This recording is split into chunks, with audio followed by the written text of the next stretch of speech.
Hello বন্ধুগণ, আজকে আমি যে টপিকগুলো নিয়ে তোমাদের জন্য আজকে আলোচনা করবো সেটা হচ্ছে রেগুলার ইংলিশ প্র্যাকটিস করার কিছু টেকনিক আছে এবং কিছু ফর্মুলা আছে, যে ফর্মুলা বা রুলস আছে যেগুলো শিখলে তোমরা দৈনন্দিন জীবনে ইংলিশ কথা বলার জন্যে নিজেরা খুবই ইম্পর্টেন্ট কিছু টেকনিক, কিছু কোশ্চেন, এরকম কিছু টেকনিক আছে যেসব ইংলিশে কথা বলতে খুবই আমাদের প্রয়োজন।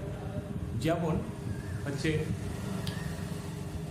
কী করে ইংলিশ কথা বলবো সেরকম একটা গ্রুপের দরকার আছে, এবং কী করে ইংলিশটাকে প্র্যাকটিস করব সেই টপিকের একটা নৈতিহ্য এবং সেই টপিকের একটা পার্সোনাল একটা ফরম্যাট আছে, যে ফরম্যাট যে নিজে কী করে ইংলিশটাকে ইমপ্রুভ করব, নিজেরা কী করে ইংলিশটাকে প্র্যাকটিস করব, সেইভাবে আমরা ইংলিশটাকে ইমপ্রুভ করি বা সেইভাবে আমরা ইংলিশটাকে শেখানোর চেষ্টা করি।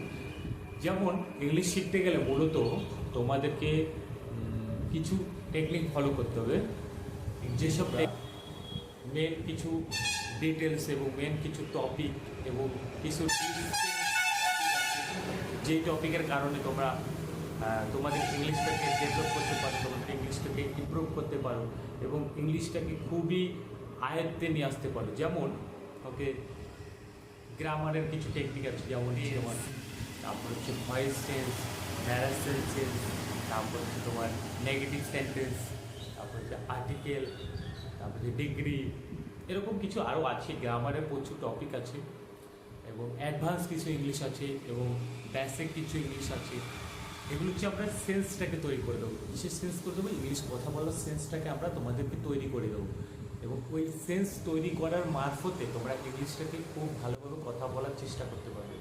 যেমন I will go to market, মানে আমি বাজারে যাব, এরকম আরও আছে বিভিন্ন ধরনের। I most your important my question, I am actually very very important my school life and I different to my school.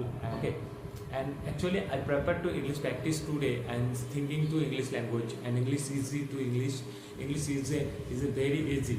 English is very easy, and English most confidently your other friends, and English easily practice, everyday practice, and English your most confidently English practice today, and situation is a very important and most confidently English practice. Okay, so you are important to English language, English textbook for reading, and English listening are very important, and you are different to English language. And so actually I prefer to English practice, and because English your normal topic, English your today your English practice language, and most direct to English practice to others, everyone friend, and English easy to practice, English your very normal, English your very position, and English your very position, and English your very affection and career your choose, and English easy. Okay, English your very easy and proper English practice. Okay, so different to English practice today and others to normal. Very very interested to speaking English practice, speaking English confidently, English confident practice.